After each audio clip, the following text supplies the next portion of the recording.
怀念的报音员。其实，虽然我拢叫伊阿舅，毋过我并毋是钞票阿舅的亲查某孙，会认伊做阿舅，算是一种姻缘啦。阮老母是一个裁缝，逐工咧做衫的时阵，拢是若做工课，若收听电台的节目。当然，伊嘛真爱听知名的电台主持人林秋飘的节目《幽静的旋律》。伊听到节目咧征求听众朋友唱的歌，就叫我有闲的时阵唱几首歌录录咧，伊要摕去寄。迄当时，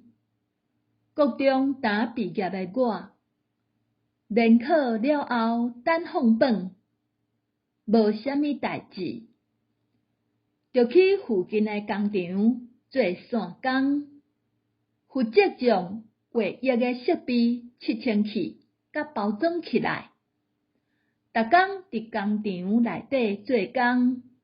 拢会听到放送规工厂的广播节目《幽静的旋律》。林秋飘这位电台的主持人，伫节目中互阮的感觉，就亲像厝边头尾的阿公阿嬷、阿叔阿伯，遐尔亲切。10外年前，迄当时卡拉 OK 当咧流行，小可会得过的家庭，差不多拢伫厝内串一台咧练歌喉。阮会记得迄时阵的伴唱带，阁是卡式的，亲像一本册。现主时，即种卡式的伴唱带，市面上已经看袂到啊。连旧式的卡拉 OK 嘛变成古董 LD、CD、VCD、DVD 陆陆续续出现，将伊取代。伫当流行的时阵，爱唱歌的听众朋友，总是希望有一个所在表现家己的歌声，所以钞票阿舅的节目《幽静的旋律》便顺应时势，推出一个单元，请听众朋友寄家己唱的歌到电台放送，才阁互所有的听众朋友票选，做一个排行榜，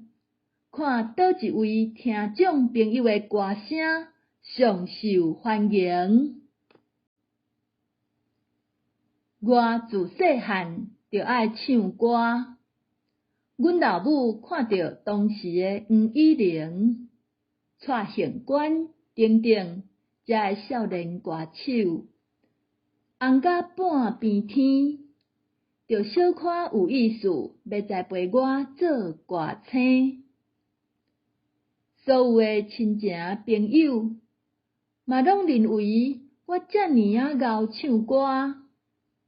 若无去做歌星，是无采人的物，浪费人才。